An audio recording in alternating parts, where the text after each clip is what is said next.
दमोह बहू की प्रताड़ना से तंग वृद्ध दंपत्ति ने राष्ट्रपति से मांगी इच्छा मृत्यु की अनुमति।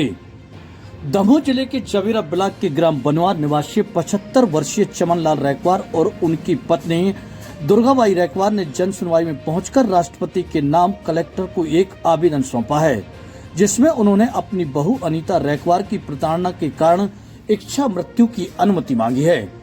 चमनलाल रैकवार ने बताया कि उनके बेटे जयंत रैकवार की मृत्यु के बाद उनकी बहू अनीता रैकवार ने उनकी पत्नी का सोने का जेवर और उन अन्य कीमती सामान लेकर भाग गई हैं। इसके बाद भी वह उन्हें प्रताड़ित कर रही हैं। चमनलाल रैकवार ने कहा कि उन्होंने अपनी बहू को घर गृहस्थी का सामान देने की पेशकश की, लेकिन उसने इनकार कर दिया। उन्होंने कहा कि अब वह और उनकी पत्नी बहुत परेशान है और लगता है कि इच्छा मृत्यु ही उनके लिए एकमात्र विकल्प है।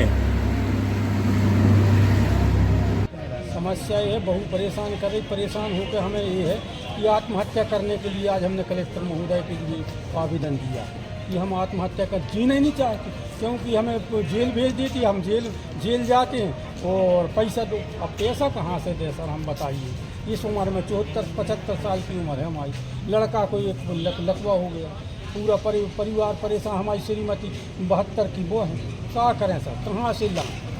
और उनके कभी उनका वो भाई आई है, वो गाली गलौज करता है कि हम तुम्हारे बाप से ले लेंगे। और तो हम तो सर ऐसा नहीं है, हमने ये भी बोल दिया, अपनी समाज की पंचायत भी बिठा ली। समाज की पंचायत में भी कह दिया कि जो हमारे पास है भैया थोड़ी बहुत जगह जमीन वो हम तुम्हारे लाने दे भी तैयार हैं, नहीं पैसा चाहिए। अब पैसा, अब वो धमकी भी देते तो क्या करें। कौन मांगता है पैसा? बहू हमारी, क्या नाम? अनीता रैकवार, पिताजी का नाम उसका राम प्रसाद, ये सुभाष कॉलोनी में रहती है। आपने अभी आवेदन दिया तो क्या बताया कलेक्टर साहब ने? हाँ, कलेक्टर साहब ने यही बताया कि वहाँ आपको मजिस्ट्रेट के सामने भेज रहे, कल वहाँ आपकी समस्या कुछ हल होगी। आपको अधिकार है, तो ये विधिक सहायता वाले कहाँ हैं? इधर आइए।